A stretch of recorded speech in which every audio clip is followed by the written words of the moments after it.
Councilmember Dickinson, Here. Councilmember Hepperly, Here. Councilmember Schumacher, Present. Vice Mayor Hunt, Mayor Pulverda. Present. We have a quorum. Thank you, ma'am. First item up, item 2A, roadway asset services. Ms. Ruder, I believe you're leading us off, and let the record show Vice Mayor is here. Good afternoon, Mayor, Vice Mayor, and council members.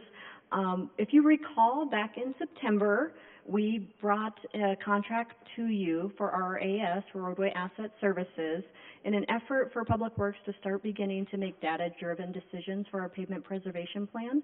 I am happy to report we have collected all the data, and I have Zach Tomlinson here, who is going to give an update on the condition of our roadways and how we move forward. So it's a very exciting time. Zach? Welcome back, sir. Mr. Mayor, Council, thank you for having me again today. Super excited to be here with you today. And today we're going to talk about the state of the roadway network here in the town of Prescott Valley. So let me get my super dangerous remote here. Perfect. Let's first start with some system statistics, say that 3 times fast, and some terminology. So there's some basic things that I want to review first before we get into the data and the results. The first is centerline miles. So imagine yourself walking down the middle of a road, any road, and walking for 1 mile. That represents 1 centerline mile of road, regardless of width. That's a centerline mile of road. And you folks maintain approximately 290 linear centerline miles of roadway. That's a lot of pavement. But when we think about width and we think about area, you folks maintain nearly 4.5 million square yards of pavement. That's enough material to pave a small 2-lane road all the way from here to San Diego. So this is a huge asset that you folks maintain on the books on a daily basis. Now, when we think about it as an asset, if we think about it as something on a balance sheet, what is its value? What is its replacement value? And your roadway's replacement value is $500 million if we think about it from a full replacement perspective. Meaning if we had to reconstruct all your roads, we're talking about $500 million to do so. So again, this is a large asset that you maintain for your constituents on a daily basis. The other thing you're going to hear me talk about is PCI. That's a pavement condition index. It is simply a 0 to 100 scale that ranks the health of a road from good to bad. So 0 is a terrible road turning back to gravel. 100 is a perfectly brand new road that you've paved yesterday. So that's kind of the metrics of the scale. You're going to hear me talk about preservation. Preservation is lightweight, cost-effective activities that are designed to extend pavement design life. And you are no strangers to them. You have a very active pavement preservation program. You folks should get kudos for that. You do a lot of good work out there in the network. You're only probably going to hear me say it once or twice, but ASTM D6433, those are national standards that we abide by for collecting the data and then processing it into a score. So we did abide by that standard developed by the U.S. Army Corps of Engineers. So with that, let's kind of jump into it. What's the purpose of pavement management? The purpose is very simple. The purpose is to select the right road at the right time with the right treatment, and that is vital. Because if you put the right treatment on the wrong road at the wrong time, you do not get the life cycle that you want out of that particular treatment. So a pavement management program is all about triggering the right treatment on that right road at the right time. And as you can see on that scale there, if we can target roads that are in good condition, we can effectively reduce the cost of roadway ownership over time. So we can start extending the life of our roads at the absolute lowest cost. Or the alternative is we defer maintenance and it costs us exponentially more, $18 a square yard, to do an overlay, or even further, $129 a square yard to do full reconstruction. So pavements are no different than the vehicles you drive. You change the oil, you rotate the tires because you want to maximize the life of that vehicle. But what we forget is that we made a conscious decision. We want to change the oil every 3,000 miles instead of swapping the engine every 30,000 miles. And we do so because it's cheaper. It's more cost effective. This is the vehicle that ran around town. My kids like to call this the Ghostbusters van. There are 3 components of this van that I'll point out here. That big fin on the back end there, that is a laser crack measuring system. That is a high resolution camera with laser line illumination. And very simply, its job is to measure all the cracks by width and depth, measure the potholes that fall beneath it, measure all of the distresses in the roadway. The second component, that big boom on the top there, that is a 5-lens panoramic camera. So we captured forward view as well as full right-of-way imagery along your entire roadway network. And you'll see what that looks like here on the next slide. Lastly, that bar on the front end, that contains 3 point lasers. And those lasers' job is to measure roughness and rutting and do it very accurately. And roughness is really your constituents' perception of road conditions. It's what they feel every day when they drive the roads. So we collect roughness, and that also becomes a part of the pavement analysis as well. So when we look at the imagery, here's a sample of the imagery that was captured here. The top end, that's the full panoramic view. The bottom end is the process imagery that we've delivered to you folks. So you folks own all of this imagery as well, all 5 views, and they've been processed every 20 feet as that van drove down the roadways. So you have these images, and these images can also be used to develop feature classes for other roadside assets. So things like signs or sidewalks or curb and gutter can all be, an inventory can be developed and assessed based on the imagery that you now own. So what do we do with the data? So we take all of this pavement condition data and this downward imagery that big fin on the back of the van collects, and we run it through a piece of software called RoadTrip. And RoadTrip's job is to take all that sensor data, all that crack width and depth information, and start classifying different distress types. Where do we have alligator cracking in the network? Where do we have block cracking and potholes and rutting and elements like that? And then it calculates a PCI score for every segment or every block of road that you folks own and maintain. One of the other things that we did as a part of this assignment is we came out and we did an on-site field pilot. And that's where we come out and we put boots on ground and we validate the data to ensure that the data captured by the van and processed by the software matches what we see with our eyes as we're out in the field. All of the data that we capture is linked back to your GIS. So that is the nice part too. All these bits of information and condition scores are linked to your GIS centerline files and can be maintained in perpetuity thereafter as well. Here's a quick snapshot of PCI conditions. So you're seeing some maps there. The big map on the left-hand side, that is the full town limits. Colors are kind of organized like a stoplight. Green is good, red is bad, orange and yellow are the subtle levels in between. You'll notice you see a lot of green. That is a good thing. And if we take it one step further, this is the PCI distribution graph. Okay, so we've got the condition category ranges on the x-axis, and we have the percent of the network by area on the y-axis. And you can see that your distribution is skewed heavily to the right. And again, that is a good thing. Okay, so there's typically 3 metrics of health that we assess before we even run a pavement analysis. The first is your network average PCI score, and that is a 77. That is very good. The averages we see across the country right now is between a 65 and a 75. So you're slightly above average as well, and it's a great place to start from in terms of maintaining a network that is in good condition. The other metric we look at is the percent of good roads. So how many roads score above a PCI of an 85? They're in great condition. You're not getting any complaints on these roads. And you have about 24% of your network falling into that category. Again, that's about average. Typically, we see about 20% of an agency's roadways falling into that category. The last is backlog, which is really a no-news scenario here in the town. But backlog's all of the big ticket work, full reconstruction, partial reconstruction work that has to be done as a result of conditions on the roadway network. You don't have a lot of it, and that is a good thing. Because as agencies allow backlog to grow, say above 15%, which happens commonly across the country right now, it can effectively snowball on them faster than they can pump capital into the pavement management program because it grows at an alarming rate. Luckily, your network is not in that position. You're in a great position to maintain a good, healthy network just based on the conditions alone. If we look at the PCI data based on functional classifications, what does that look like? Your arterial scored a PCI of an 81 on average, your collectors a 79, your asphalt local roads a 77, and your asphalt chip local roads a 73. Very, very typical. There's nothing abnormal with those numbers compared to other agencies. So what did we do with the analysis? We worked with your team and your staff to review what maintenance, preservation, and rehabilitation activities do you have in your toolkit. It's very important for us. When we run models, we have to mimic the tools that you have available, as well as what it costs you to do it here locally. The models are no good if we don't use your actual unit cost and unit rates that contractors charge you folks. So we configured all of that, and that's all configured for each of those classifications that we talked to. There can be different rehab types and triggers for arterials versus a local asphalt road versus a local chip seal road as well. So all of that is taken into account within the pavement management system. So folks always ask, how do you pick roads? We present a 5-year plan. Why was that road picked and not this one picked? And it comes down to 2 key words. The first is prioritization. So if we prioritize anything in our life, we create a list from highest to lowest.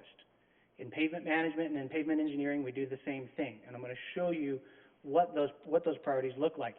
But we also incorporate something called financial optimization. How do we get the town the biggest bang for the buck at the end of the day? And I'll show you here in the next 2 slides what that looks like. Here's how we prioritize.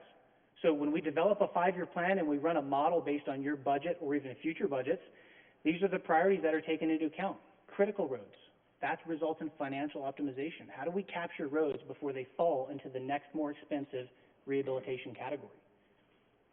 The second is pavement type. Here, all of your roads are pretty much asphalt, so it doesn't matter, but typically asphalt roads have a higher priority than concrete because they degrade at a more rapid rate. Traffic comes into play.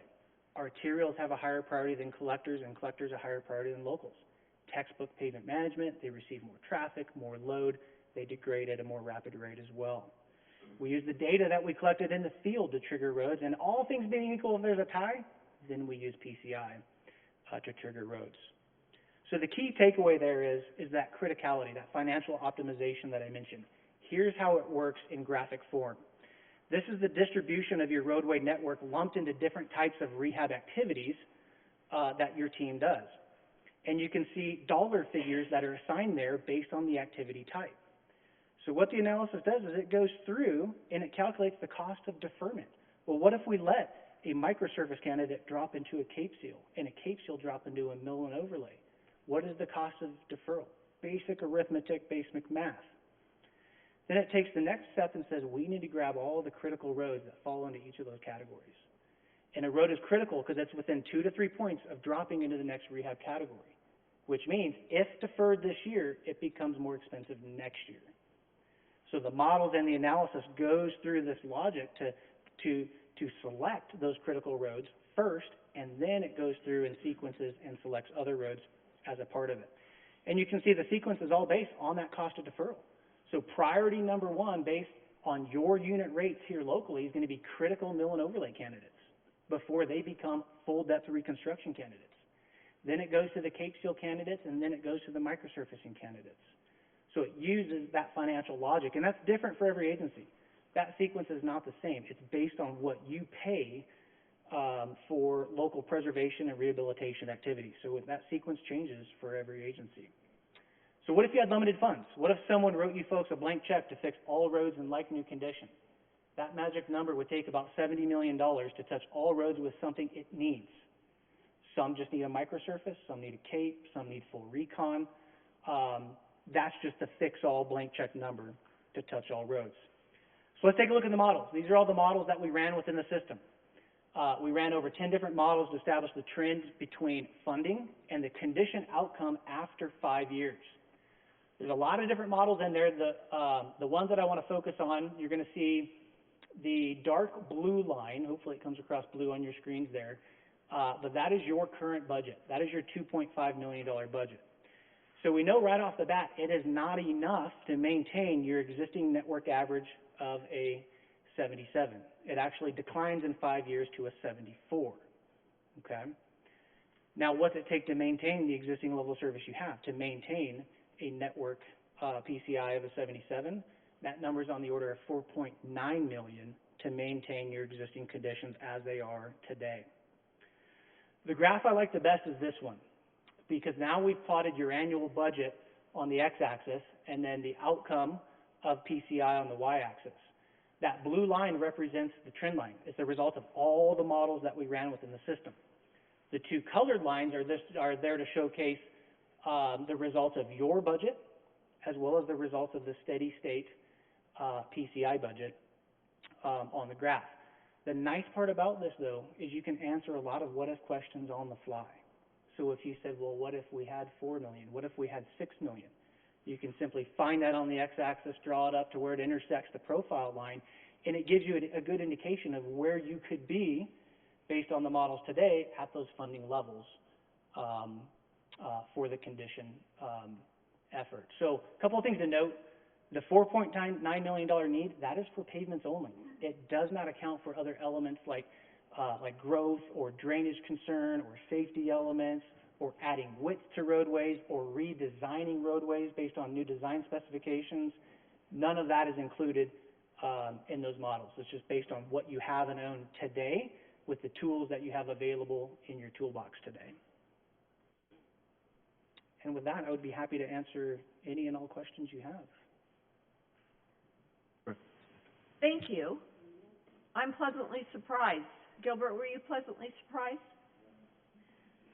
I just am really pleasantly surprised that we're not more behind than what you're telling us. So I have a couple questions. First of all, the $500 million, that's to replace everything, not just a slurry or micro. That is correct. That is just a replacement value. So the only reason I bring that up is to put pavements in the concept of an asset to be maintained on the balance sheet. So if you were to replace it all, fully reconstruct it, that $500 million would be the number to do so based on today's rates. And do this show fire hydrants as well? Did not. Did not. Hydrants, water, drainage, none of that is included in any of these models. Those are all plus, in addition to the $4.9 million that is needed to maintain the pavement network. What do you mean weak versus strong roads? Good question. So weak roads are roads that are exhibiting a certain type of distress that is caused by the loading of traffic. So you've probably seen alligator cracking out there. It kind of looks like the back of an alligator. That's fatigue cracking. It's caused by the loading of traffic. It's a weakness of the substructure of a pavement. Potholes are also a load-associated distress. So roads that are considered weak are exhibiting a higher volume of these load-related distresses. And we actually use that as a part of that prioritization process. Weak roads are going to be prioritized a little earlier because they're degrading very rapidly. And if we don't capture them sooner rather than later, they defer and they become a lot more expensive. I have another question, but I got to... Sir, so it's safe to say that this is 2024? Okay. This is 2024 and that technology is obviously a lot better than it was years and years ago. It is. It's a lot better. So especially compared to the way we used to do things where it was just based off of a calendar. Whatever year it was whose road got fixed, whether it needed it or not. Right. So with this, it's obviously a way to save money, preserve more roads, and then ultimately going to benefit the residents. That is correct. That's absolutely correct. Yeah. Councilwoman? Thank you for your presentation. It's indicated it's fascinating to see how we've progressed just in the last 4 years on how we manage our roads here in Prescott Valley. And this is kind of a fringe question, but I'm on a committee with the League of Cities and Towns called Transportation and Infrastructure. And we were discussing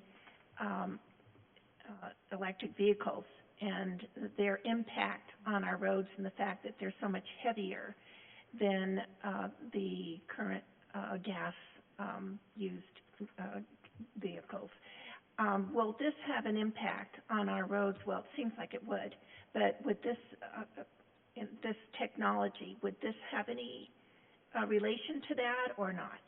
So that is a good question. I'm not aware of those studies yet, so I can't speak to any results of that. But what I can tell you, as the weight of vehicles rise and as tire pressures rise in vehicles, it absolutely does impact roadways.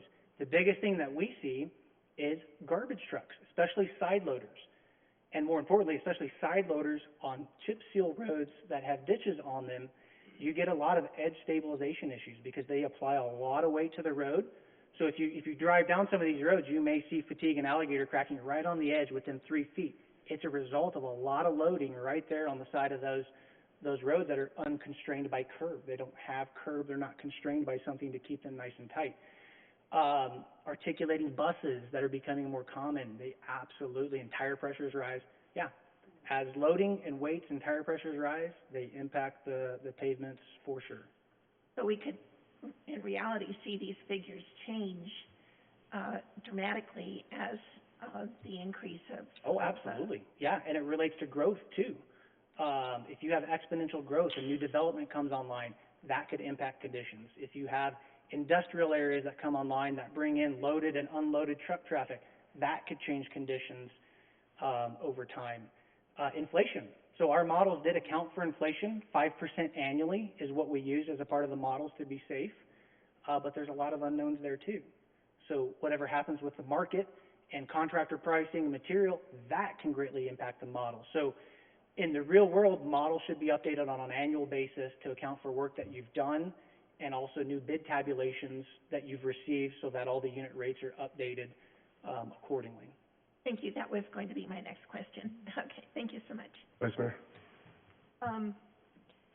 Two things. One, can you explain what pavement preservation program is a new plus?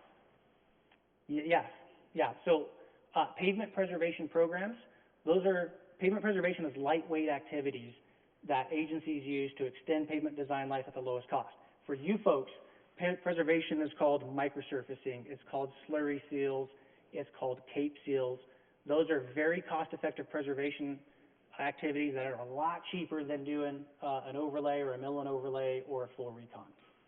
And then there's a list for this pie chart or a There map? absolutely is. Yeah, there's a full road list that town staff has available to them that has the PCI scores associated with every segment that falls into those categories.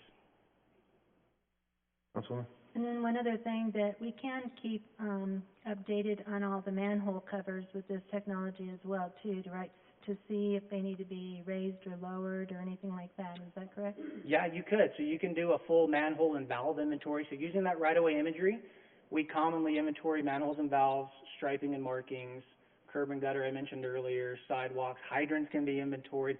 Literally anything you can see in the right-of-way imagery can be inventoried and then developed into a feature class that is stored within your GIS environment or any software that you folks procure in the future. And then also we could, at a later date, maybe even look at sidewalks to check for spalling or anything like that, because I know with concrete there's two types. There's concrete that is cracked and concrete that's going to crack, right? That is exactly right. Concrete kind of operates like a light switch. It's on or off, it's good or bad, is literally what you see on that. So yeah, sidewalks, there's a couple different methods available. One of the methods is we use the imagery that you saw to develop a sidewalk inventory, and from that imagery we can assign a good, fair, poor visual assessment based on it. Now we also have these units that drive sidewalks. We're doing so right now for the city of San Antonio. And it's an e-bike outfitted with HD cameras, and it pulls a little cart behind it that has cameras and a IMU that measures the slopes of the sidewalks. And its job is to locate all the vertical displacements in the horizontal separations that could cause trip and fall type litigation. So there's different levels of sidewalk inventory and assessment that you can do. That's awesome. Thank you so much. Anything else? Thank you, sir. Yep. Thank you much. Next up, item 2B, attainable housing update. Robinson, welcome. Good afternoon, mayors, members of council. This afternoon, I am extremely pleased to be able to give you an update on where the town is with its attainable housing initiatives. I'm going to be doing this presentation as well as with our Development Services Director, Donna Kennedy. Just to give you just a little snippet of just how excited we are about this. The town staff in our Attainable Housing Work Group has been working diligently to come up with a series of different short-term, long-term, and mid-range goals. We are vetting a litany of programs, and some of which we are very pleased that we'll be able to present to you today. So first, what I wanted to do is to at least give you a little bit of information in terms of background about where we are in the town of Prescott Valley. Right now, the average listing price of a home, and this is just based on Zillow, is somewhere over $500,000. The average median income in 2012 was about $43,000. As you can see, in the course of a few years, it's risen to right now around $66,000. And so when we look at that, we have to look at the fact that we have numerous individuals, of course, that are struggling right now to be able to find an affordable, attainable place to live here in Prescott Valley. And so we wanted to take a small moment of your time and to at least look at what those particular positions are, and then how difficult it may be for them to be able to attain housing here.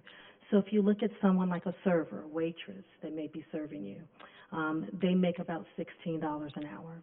A dental hygienist is around $39,000, a repair technician, $22,000, police officer right now is a recruit about $26,000, and a teacher makes about $23,000 a year.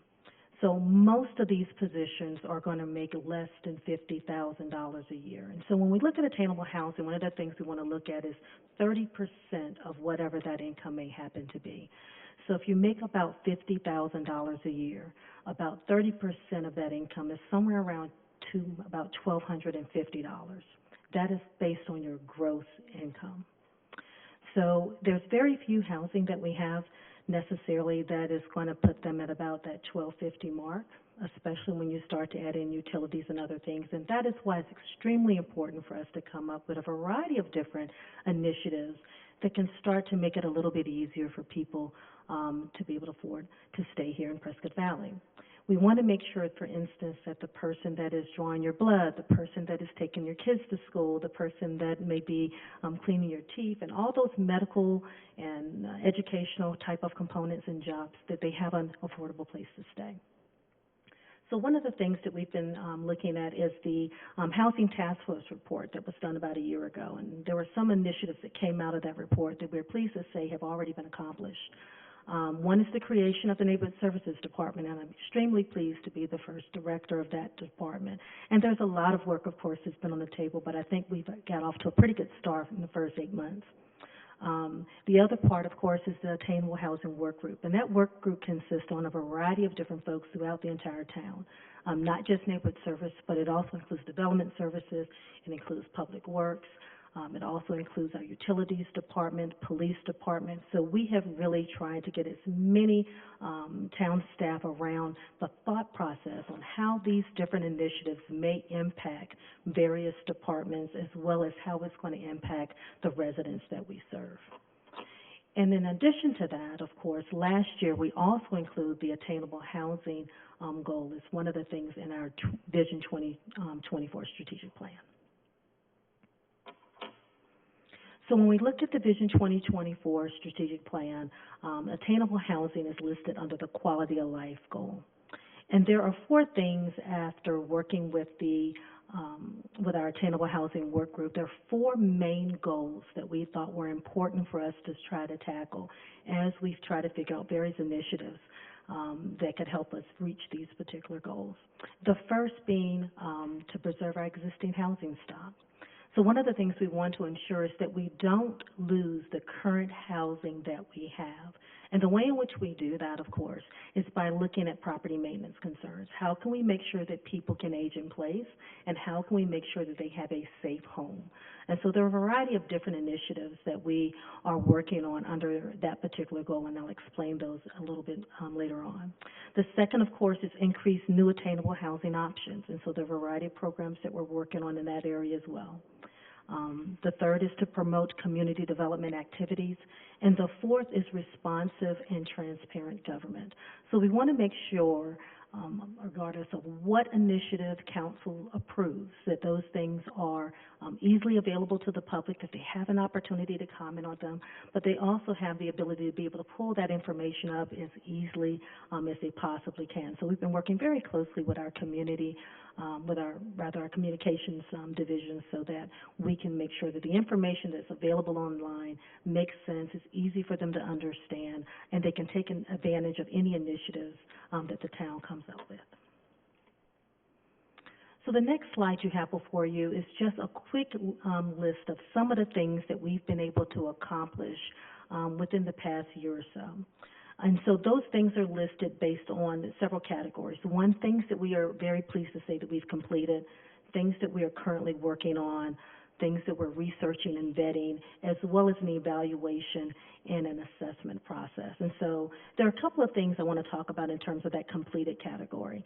One of them, of course, being that a Home of Your Own program that we have partnered with the Yavapai County on. That's one of the first initiatives that we brought to council, but I want to pay particular attention to the fact that there was a lot of vetting that went through that process. To want to make sure that the program itself made sense for the residents here in Prescott Valley, but to also make sure that it's something that we could do that was sustainable long term. And so both neighborhood services, development services, had several conversations, of course, with Yavapai County to fully understand the program and to then look at the processes that we currently have in place to make sure it's easy for people to get through that process and build a home. And so we're very pleased to say that council approved that, and we are now in the process of working with communications so that we can start to put that information on the website, make sure those plans are available, and then link very closely with the county as we continue to promote that program. And then you have a list of programs that are currently in progress. And you will see over the course of the next year or so, as we vet various programs, as we go through the process of getting them on council agenda, you will start to see more and more programs come to you. For instance, we were awarded in April through the Arizona Department of Housing a $200,000 grant. That has not yet come to you. We're in the process right now of working on that contract with the Department of Housing, and so you will see that very soon on council agenda, and then we'll start moving forward with that particular process.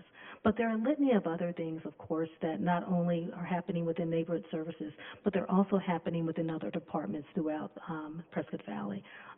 Ms. Kennedy is going to talk a little bit about the online permitting process. We're working on a grants coordinator. We're also vetting a down payment assistance program. So there are a litany of programs that we're working on. So I just want to make sure that council is aware that when we bring things to you, please know that they have been fully vetted by the staff, that we've had conversations with partnering agencies and stakeholders, so that when we finally bring them to you, we are able to answer the questions that you may pose to us, but they're also programs that we think are going to be beneficial and will move the town forward. The next slide that you have before you is some of the same programs that you saw previously, but all we simply did was align that to the actual goals, those 4 goals that I talked about a little bit earlier. We wanted to make sure that you understand that some of the things that we're working on are really keyed in on making sure we have something in place that's going to help us move forward in each one of those 4 areas. And so as you can see, there are a litany of different goals, objectives, and programs that we're vetting to help us move forward in each one of those 4 strategic goals.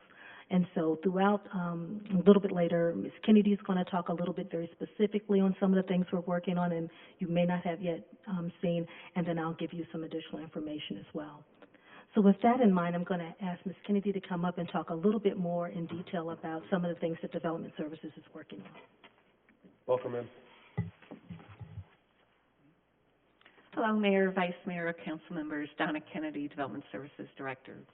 So I'm here to provide you with a menu of ideas that our department has. I'd like to get your input and direction moving forward on them, and here's a list of bullet points, actually menu items of which I'd like to present. Many of you, as you know, from my experience, I have that when developers see that a town or city has a roadmap to go by, they want to be a partner with us to achieve those goals. If we didn't have these goals here today, tomorrow as they evolve, they come and develop their projects, they come for rezoning and do, you know, what they think is right. Here we might set the roadmap for them. The first one, the infill housing overlay districts, to repurpose land in identified reinvestment areas. To me, I'm taking a look at where we have right now our opportunity zones, of which you approved a few years ago for census tracts, redevelopment areas. What our thoughts are is to change the paradigm of thought, just as I explained, people coming in and developing piecemeal. What if we put an overlay district on there, set goals and standards for developers to follow, and come to us and be partners in these areas? They know the goals for attainable housing. They might be able to take advantage of some of these other bullet points, but we have a purpose for those areas. So in a sense, it's layering what you've already started with opportunity zones. For those of you who don't know opportunity zones, those are federal programs to help with federal taxes with developers over the years. So this, in essence, too, what I'd like to see is have our department work with other departments, create a team.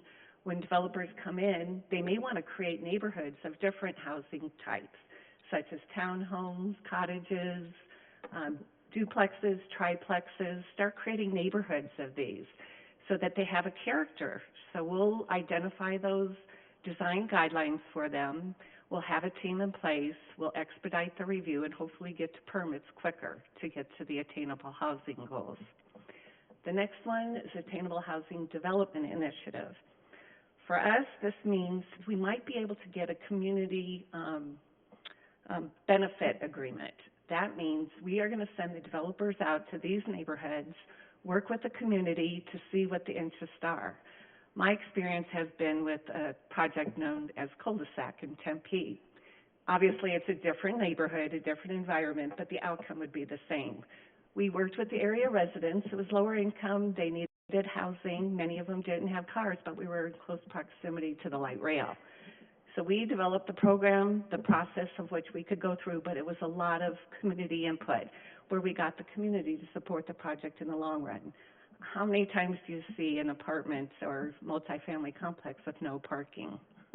It works, it was successful, and now they have 300 people on wait list for the second phase. So I hope to achieve those same goals here, but using our community goals and what our community needs are in our efforts so that we could work with the developers so that ultimately when we bring cases forward, we can show you what we've achieved. The next one I'd like to go over is funding of housing trust funds. Now this housing fund is literally a volunteer donation, either from developers, but what I'm proposing here is that our department put 1% of our fees, annual fees that we collect from all our revenues, and that could equal to about $20,000 a year in the housing fund. So that starts establishing us something that we could use for future, long-term, as to how we want to put it, how you want to earmark it. It comes back to, it's very strict. We'll have requirements on it. It's not us going out and just spending the money. We will come back to you with identified criteria so that when projects come aboard, we'll review them and bring it back to you for approval. But this is a way to start, as I know it in another community that's done it, it's like a hometown for all. But we're just starting this. So moving forward, once you give us direction, we'll go do more research and come back to you with some ideas that can meet those goals. Next one is to deferment of development fees for nonprofit organizations. To us, we've experienced lately, many nonprofits don't have the money all up front. They're still in the process of raising funds. So we would work with them with the percentage of what they may not have up front, but maybe give them the opportunity to pay those fees off at certificate of occupancy. So it gives them a little more time, a little more flexibility to come up with the funds so that they can focus on their projects. And finally, the reduction of impact fees. This is something also experienced in other communities where we take the HUD AMI index to see what people can afford, as Stephanie has mentioned, work with our developers either in these districts or across the town, and if they are willing to set aside 20%, 10 units, whatever we negotiate, we can have an agreement with them that we have to put a restrictive covenant on the property that they have to provide us those 20 units for 20 years, let's say. So if they do that, we'll give them a reduction in impact fees, but we also have to work with our finance department to see how we can replace those fees, and maybe we can do so with our housing fund. So essentially, we're trying to give a developer, we're trying to inspire them to come to Prescott Valley, build us our attainable housing that we need, have guidelines for them to follow, and work as partners with them. And I'm happy to answer any questions. Vice Mayor? Thank you, Donna. So the Housing Trust Fund was something that the Housing Task Force came up with. Yes. In their report. It was part of 36. And it was something that I asked for during the budget to be put in, and I think in the tentative budget, we're recommending $150,000. Correct. So, I do support that. I've received some backlash on, social media about that, saying that I want to write checks to developers, which is the farthest thing from what I was proposing.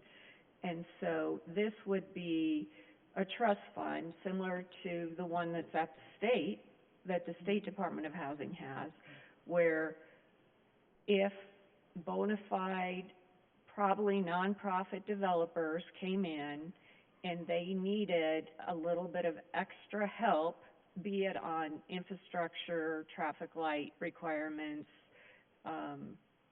paying diff fees, what have you, that they could qualify because we have a series of resolutions or ordinance that says how they qualify, and we enter into a developer agreement with them stipulating what they have to do for that money. And if I had my way, they would have some kind of a covenant on there that, that preserved that attainable housing, because we were giving them public funds for 20 to 30 years. So that's what I had in my brain for Housing Trust Fund, and I think that's what you just described. Yes, Mayor, Vice Mayor, it is, a tool we can use, and one thing I'd like to further explain, because I know there's misconception, but it is a state statute that cities and towns cannot just give cash away. We don't give, you know, our revenues that we generate just because we like a specific developer. We could be in very serious trouble if we did that. But you are correct, the covenant holds us accountable, and if for any reason the apartment building sold or they didn't reach their terms of the agreement, then they would have to reimburse us the funds, the savings that they had. And that's all part of the developer agreement? Yes, Okay. it's part of the agreement and the covenant, of which would be negotiated, and it's a case by case. So just so everybody knows, that was my intention when I asked for a housing trust fund. And in my brain, and what we talked about when we were convening as, the Attainable Housing Task Force, was that not only the town can contribute to it, maybe monthly, or annually, but also others could contribute to it. Or we could apply for loans that we could use those funds to contribute more into this, or market rate developers that want to help with attainable housing. I think the report says 5%, they'd be required by 5% to either provide or write a check out of the goodness of their heart to the Housing Trust Fund, so that other very low, well, not very low, but nonprofit organizations could get funding to help pay for the things I previously described. Yeah, and Mayor, Vice Mayor, council members, it is, for the developers, it is a voluntary contribution, but once they know we have this established and what our goals are and it's clearly defined, they will want to be a community member. I'm not saying all of them, but there's some that do want to participate in it. Well, and that could be part of their development agreement. That too. Thanks. But if in zoning, they want to ask for densities, or that we're negotiating for public benefits, they may also say, and I've seen this, we're interested in being in this community, we'd like to donate to your fund. But also another thing to point out too, we would be the first position for a lien. If it went bankrupt and there was a payoff, we would be in the first position to pay back our fees. So these are menu items for you to choose from. Our department's excited to bring them forward and get more research done on them and bring them back to you for final approval, but, One more question for you, sorry, Mayor. The code. So we're in the middle of amending the zoning code. correct. Right. And some of those codes may be onerous, particularly on nonprofit developers. Is that something we're looking at as part of our contract with Frank? Further explain where you're headed for this, like as far as with the ADUs, et cetera, or, we are still in the final stages of bringing all that forward to you in the near future, likely September. I have questions for Stephanie for later. Councilman Hepperly? Hepperly, I'm sorry. Can we talk a little bit more about the reinvestment areas? I'm just when I think of reinvestment areas, I think of lots of different existing property owners. So how does that work with, you know, maybe a couple new developers wanting to come in and, yeah, they have grand designs, but now you have to try to buy out 15 different people or whatever that looks like?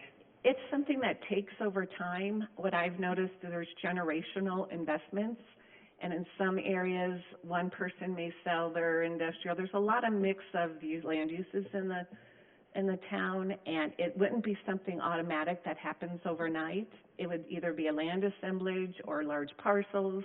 Some areas of town, if you want me to further explore, like the state land coming in, that we could have certain developers partner together to achieve these goals, and that might be an opportunity for us. It's an overlay, and if the person, the property owner who wants to sell, not wanting to participate in it, that's fine. They can do what they want. But if they want to be part of a program, once the developer purchases it, and maybe there's 2 lots, he gets side by side, maybe that starts being a collective project for them. They may have some long-term planning, and, you know, it starts with the first project, as many of you know. Like, even when it did with cul-de-sac, that whole area that was in, people wanted to try to do the same thing. It'll take one project, but they know they're under this canopy, the overlay of, hey, there might be some city, they're going to work with us, there's a special team, you get right through attainable housing, this is our niche in our product development. Here's where we can go do that, versus picking off lots in other areas of town. But we want to create neighborhoods.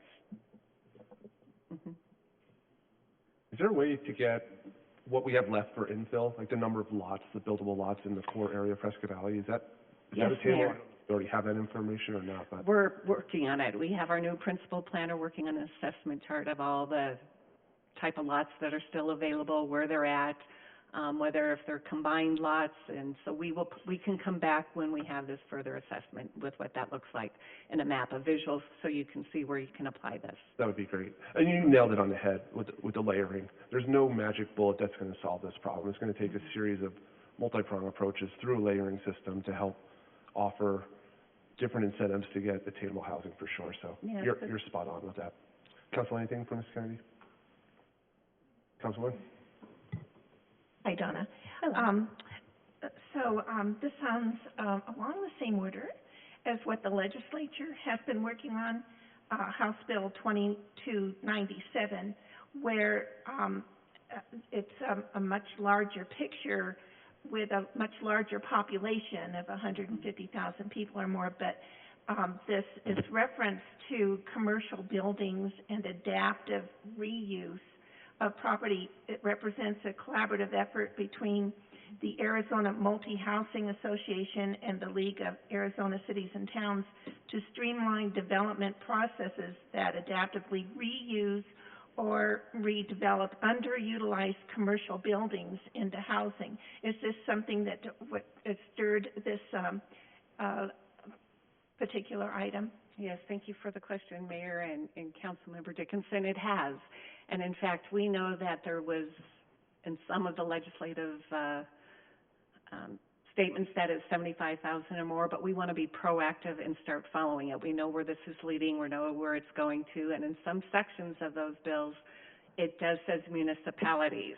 So we see that it's coming. We want to address those issues, get in front of it, and be one of the first communities to start being proactive instead of waiting. Very good. I knew that it sounded so familiar, and what the bill requires municipalities at this point in time, a population of 150,000 or more, to create objective standards that would allow for the development of multifamily, residential, or adaptive reuse projects on at least 10% of existing buildings currently zoned for commercial use, office, or mixed use. Yes, and that's what this overlay would require or look at, because there's different zoning categories in it. So it would be, like I said, a case-by-case. How can we make this a rundown retail center, but include some multifamily in there that are live-work units for people who want to live and work at home? How do we make this a more successful community where the next generation could come in, afford to live here, work here, start their own business, kind of create that sense of community? Very good. Yes, well, it's very exciting to hear you mention this.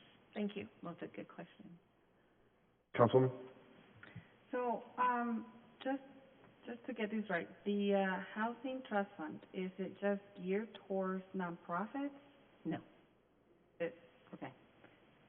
Mayor, Councilwoman Leva, this is, geared for a trust fund, not with nonprofits, but also those who are in attainable workforce development units. And sometimes it's not just nonprofits, but they have products that's their niche to develop. okay, thank you. Oh, thank you, ma'am. Mm-hmm.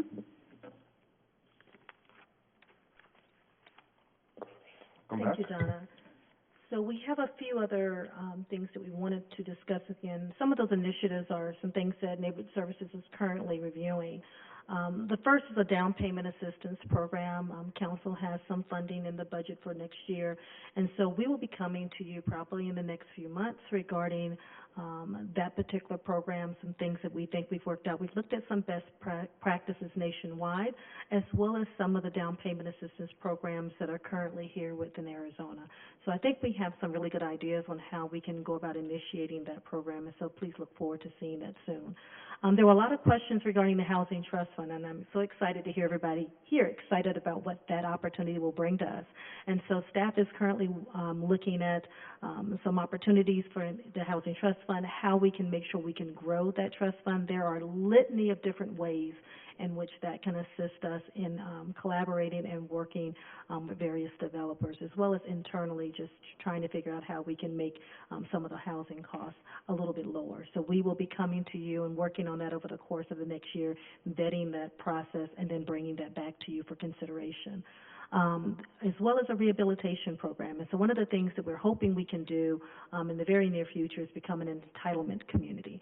And upon doing so, we will be eligible for CDBG funds, Community Development Block Grant funds.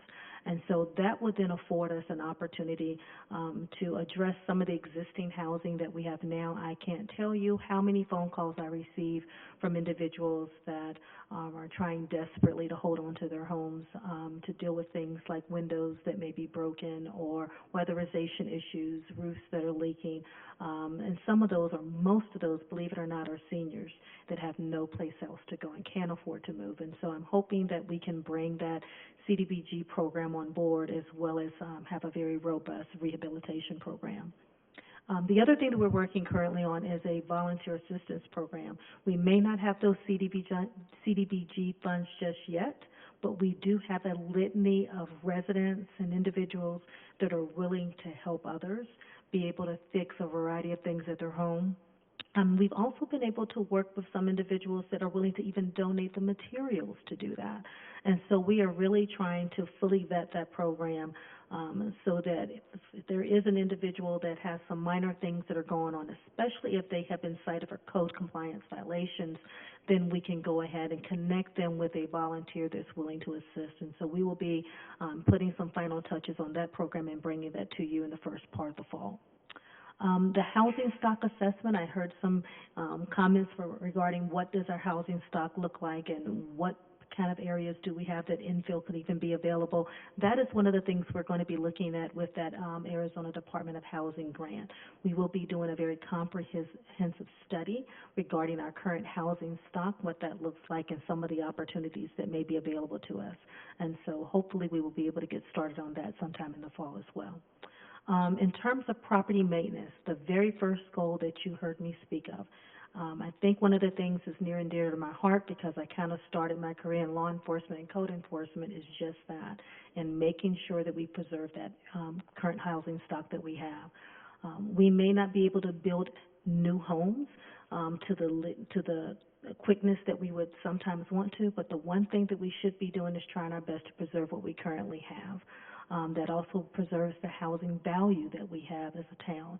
And so our team right now is currently getting certified for the ICC International Property Maintenance Code, as well as being certified through the Code Enforcement League of Arizona CELA 1 and 2 training. They've already completed Level 1 training. Level 2 training is next month, and myself and one other person will also be doing the very first management training for CELA statewide, and so we'll be starting that process next spring.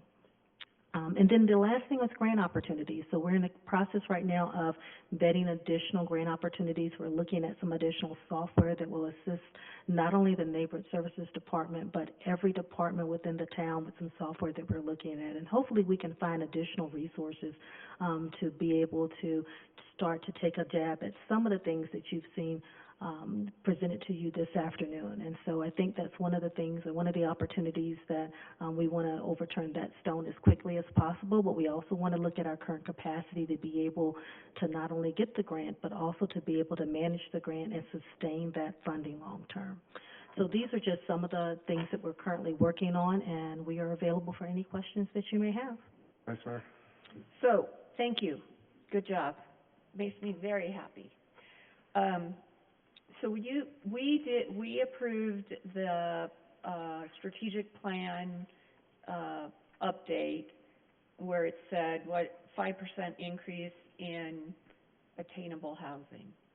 Yes. So by 2026, I think. Yes, 2026. So do we have a number on that, or is that part of the 200,000 that you're gonna figure out? Absolutely. what I Mayor, members of council, one of the things we're trying to do is to use the funding from ADO so that we can benchmark where we currently are to know where we need to go.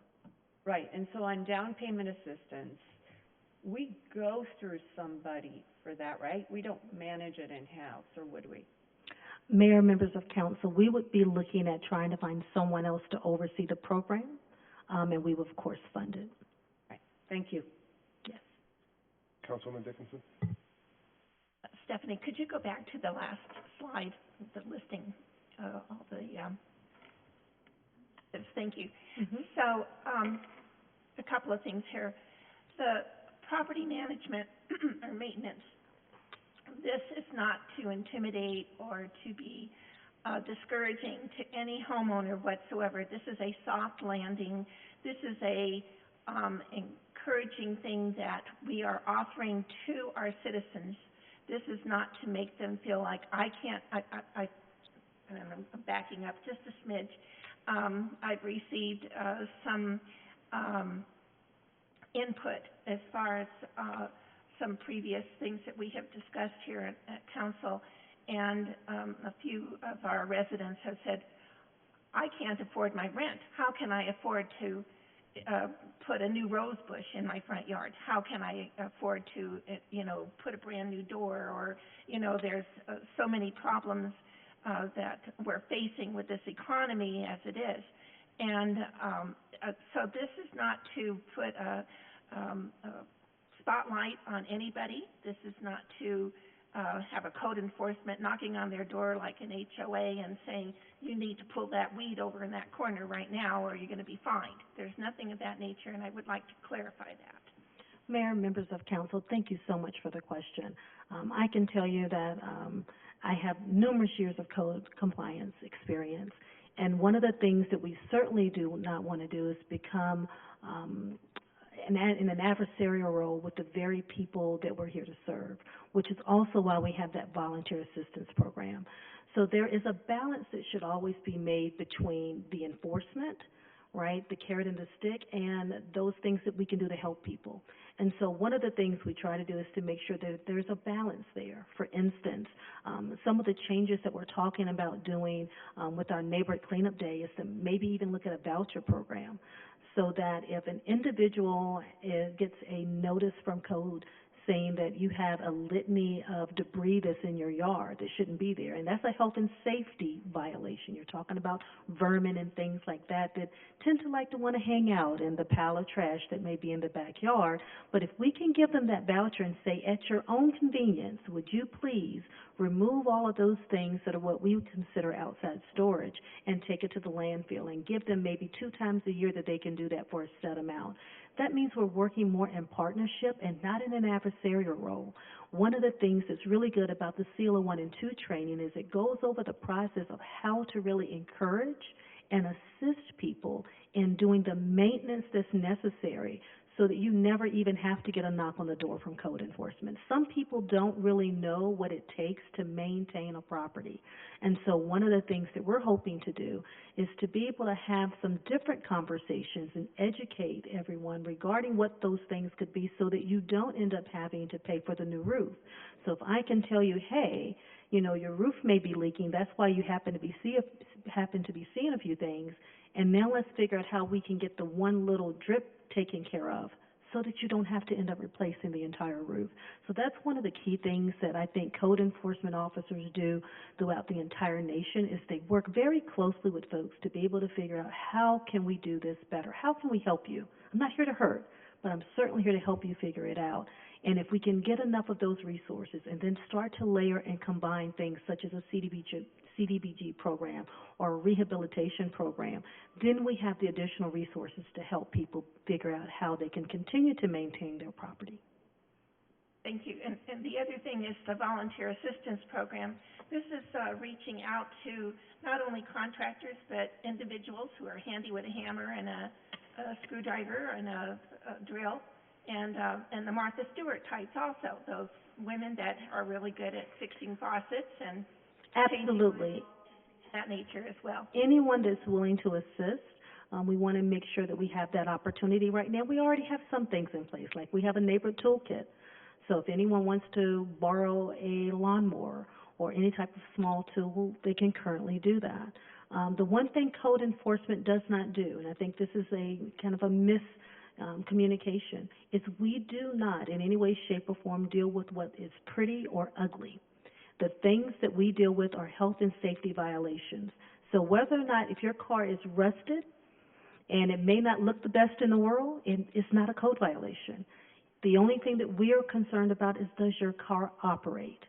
You can paint your house purple with red stripes if you choose to do so, and if your HOA may be okay with that. But code enforcement is only concerned with, is your house painted, and if that's what it requires, because we don't want the wood to deteriorate. And if it does, then it's going to cost you far more to replace siding or to replace the seals or things like that on your window. And just one last thing. So will you be offering classes for individuals as well? Maybe like what you said, a lot of people don't know what it means to maintain a home. Maybe classes of some nature where people can attend to learn how to use various tools and learn what it means to maintain their home and what the costs are compared to what fixing something might be. Mayor, members of council, yes, that's one of the things that we've actually put into our budget and one of the objectives that we have for next year. So we'll be working very closely with our communications department to come up with a litany of different educational things that we can do with the public, looking at things such as a curb appeal guide, changing the website, doing some quick Facebook and our Instagram posts that kind of highlight one or two things that we really want people to pay attention to, especially those things that are more seasonal than not. And so that is a whole litany of a series of things that we will be doing as we continue to grow the Neighborhood Services Department, and it'll certainly fall under our Community Engagement Division. And maybe a 1-800-HELP number, too, for people that say, you know, I've got this going on right now, what do I do to fix it? And that's where we hope that we'll be able to partner with a Home Depot or a Lowe's or an Ace. And that has happened in other jurisdictions where we can partner with some of those corporations and work with them so that people can get that type of information. Absolutely. Councilwoman Leyva? So in the housing stock assessment, the city of Prescott kind of has the same requirements. They receive a grant. And are we planning on collaborating on creating a housing assessment? Mayor, members of council, interesting that you say that. I actually met with the city of Prescott earlier today and trying to get more information regarding their grant application, what was submitted, and seeing if there are some opportunities for us to partner. I don't know what that looks like just yet because we've just now started those conversations and just now finding out from ADO, the other municipalities that were also awarded funding. But I always think there's opportunities for us to figure out how to work together. And figure out what we can do to help each other in the region. Good. Thank you. Councilwoman Hepperly? On the, your rehab program and the volunteer assistance and the property maintenance, When you, I assume you're kind of visualizing that for owner-occupied residences, correct? As Ma- opposed to renters? Yeah. Mayor, members of council, yes. That does not necessarily mean that we can't work for the individual that may be a long-time renter, but if there's a funding, opportunity there, that most of those will probably go to individuals that actually own their property. But we have had opportunities in the past where we've worked with individuals currently, even in the past couple of months that are renting, and we have to, of course, get the owner's permission before, we can assist them in any way. And I'm sure getting the permission is no problem, but I'm just thinking, they're collecting exorbitant rents, as we know, and then is this work that really the landlord should be doing, not necessarily the renter, and then, we're giving them the benefit of the improved home, and then next thing you know, that renter's out on their butt because the landlord wants to get $500 more a month. That's just kind of the practical application I was thinking of. Mayor, members of council, that is certainly a concern that is voiced by many departments and agencies throughout the nation when they're trying to figure out how do we make sure that we don't have a renter that ends up on the street at the same time, and that's a balance that we always try to make. There are ways of working that into the system, and that's why we want to make sure we fully vet any program before we bring it to council for their approval. And then, as far as the actual volunteers or the people doing the work, I know this is brand new information, but I am actually a realtor. And one of the things that you have to do when you sell your home is disclose everything that's been done to it. And if something goes wrong after the sale of your home that you didn't disclose, now that former homeowner is liable. So and also it puts the town at a liability risk when it's our volunteer assistance program as well. So I would just want to be really, really careful about who is doing the work, especially if we're not using licensed contractors or not requiring them to have a license, and because it's putting everybody in a liability situation. Mayor, members of council, thank you for that insight. I can tell you that what we have done, or what I've done on programs like that in the past, is a lot of those programs mainly dealt with things that did not require, for instance, a building permit. And so, for instance, in Avondale, we did what was called a Make a Difference Day.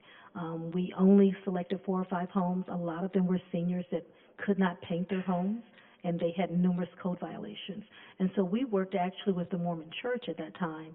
We got about 250 volunteers, started at 5 o'clock in the morning, scraped all the paint off that needed to be scraped, got all the paint supplies and the paint donated, and then literally repainted someone's house within less than 6 hours, because we had about 30 people working on the home. So those are the type of programs that we're really looking at in terms of volunteer assistance. We're not looking at, for instance, putting a ramp or something like that in their home. That would fall under the rehabilitation program that has very specific HUD guidelines regarding how that has to work, as well as the scope of work. It has to have a licensed contractor do it, and most times building permits have to be pulled. Thank you very much, ma'am. You guys did a great you. job. Meeting adjourned.